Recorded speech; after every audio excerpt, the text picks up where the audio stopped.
Hey everyone, in today's video we will solve WebDecode PicoCTF. So let's start launch instance, and it says, do you know how to use the web inspector? Okay, so we must have to do something with the inspecting.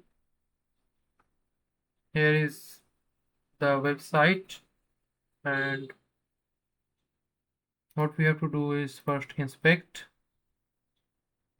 and let's see if we can find something here.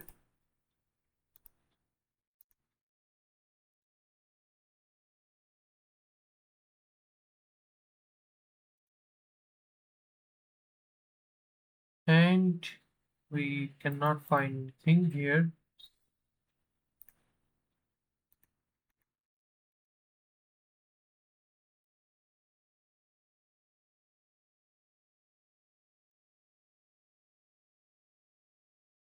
So you can see that.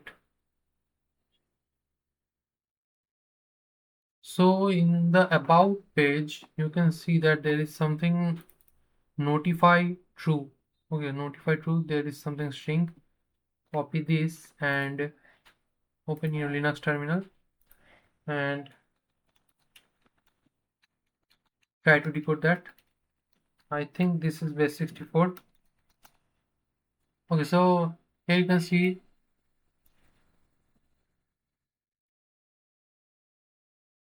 you found your flag. So copy this and paste it here. This was too much easy. Okay, so thanks for watching.